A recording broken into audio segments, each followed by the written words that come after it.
Welcome to the AC 24/7 Top Story Countdown. We'll guide you through the biggest news of the day.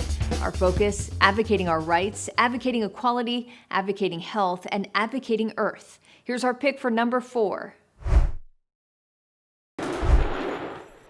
The world's 3 most powerful militaries, the U.S., Russia, and China, have all been expanding their nuclear testing sites in recent years. The evidence revealed in these commercial satellite images obtained exclusively by CNN. These are the Russian, Chinese, and American nuclear testing sites. Novaya Zemlya, a Russian archipelago in the Arctic Ocean. Lop-Nur, a dried-up salt lake in China's Xinjiang region. And the Nevada National Security Site in a desert northwest of Las Vegas.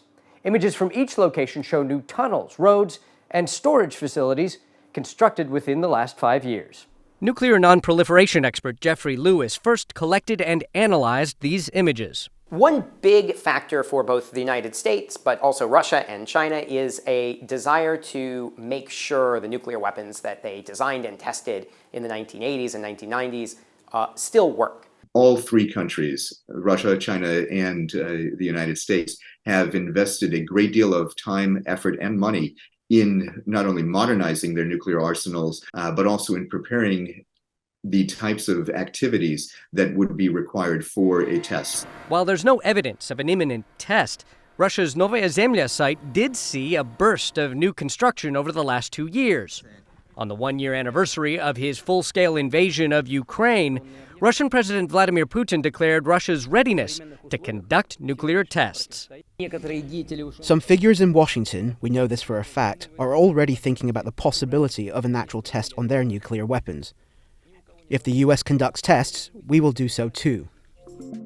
Welcome to U1A, located... This time-lapse reveals 5 years of above-ground expansion of the U1A complex, an underground facility at the testing site in Nevada. A spokesperson from the U.S. National Nuclear Security Administration confirmed to CNN that it is, quote, recapitalizing infrastructure and scientific capabilities at the U1A complex, adding, the United States has not conducted a nuclear explosive test since 1992 and has no plans to do so. Since the end of above-ground testing, governments have used deep tunnels for their nuclear tests. Satellite images reveal a new 5th tunnel carved out at China's Lop-Nur testing site, along with a growing pile of excavated debris.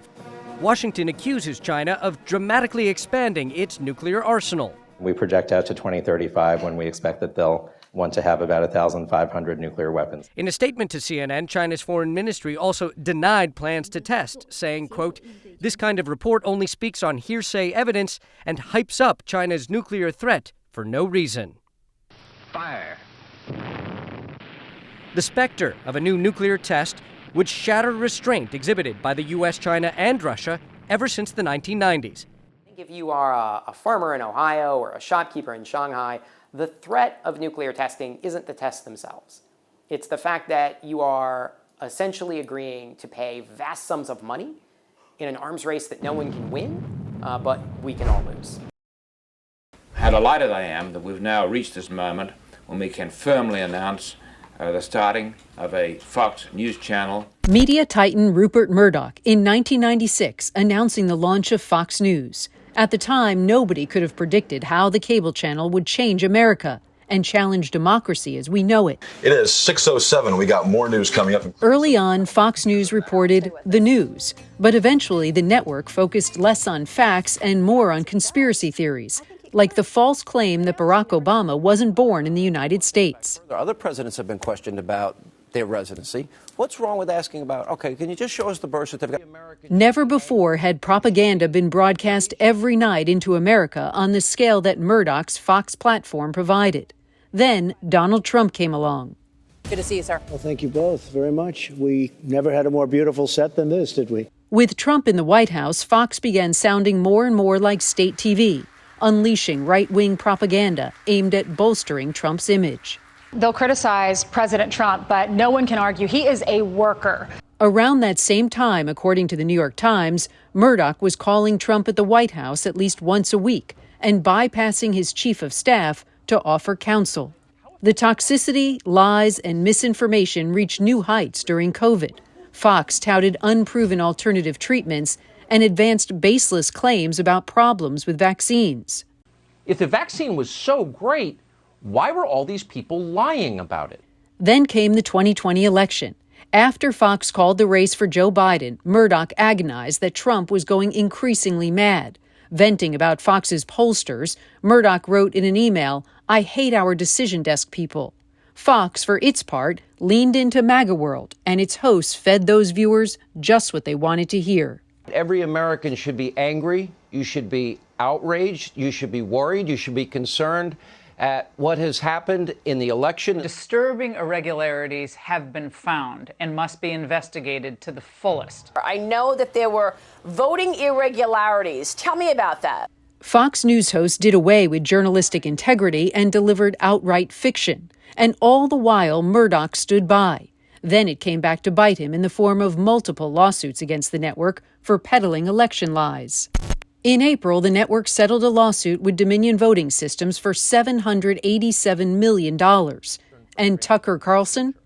The outcome of our presidential election was seized from the hands of voters. He was shown the door shortly after that settlement. Fox is still facing multiple other lawsuits. Litigation also exposed the hypocrisy. Murdoch's deposition in the Dominion case revealed that he rejected his own network's conspiracy theories. When asked by Dominion's lawyers, "Do you believe that Dominion was engaged in a massive and coordinated effort to steal the 2020 presidential election?" Murdoch replied, "No." A state of emergency is declared by the mayor in Eagle Pass, Texas, as the surge of migrants crossing the border continues. Also, in response to the surge, the Defense Department is deploying more than 800 new active duty personnel to the U.S.-Mexico border. Around 2,700 migrants crossed into the U.S. near Eagle Pass on Tuesday, while another 3,000 migrants crossed on Wednesday. Many migrants trekking a dangerous path. What we consider to be a humanitarian crisis is what the people endure on the journey to the border in the hands of smugglers. We see so much trauma, so much tragedy. Some people are drowning. Some people are dying in some of those ranches. If we were finding bodies or bones, whatever. So why take a risk? Why make those people come like this? The Biden administration is providing humanitarian relief for Venezuelans by issuing more work permits. We can't spike the ball, but we appreciate that 15,000 migrant asylum seekers are now something that we can look towards moving out of our care. In the meantime, U.S. Customs and Border Protection is temporarily suspending traffic at the Texas border crossing to help the U.S. Border Patrol take migrants into custody. It's something very strange. Never thought I was going to see something like that in Eagle Pass. I'm Ivan Rodriguez reporting.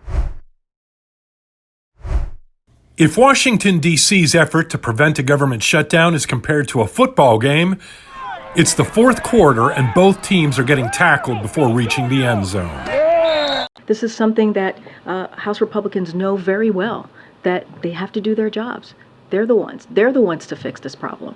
Long story short, a group of conservative Republicans are demanding major spending cuts, and without them, they won't make a deal. Elections have consequences, and my folks back home are saying, quit spending this much money. Senate Majority Leader Chuck Schumer on Thursday made a procedural move that will allow the Senate to work on a short-term funding bill next week.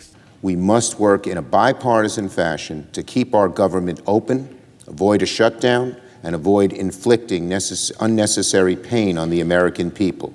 This action will give the Senate the option to do just that. And it appears some Republicans in D.C. will support actions like this, including Congressman Mike Lawler, who tweeted, quote, "Failure is not an option." I am not going to be party to a shutdown.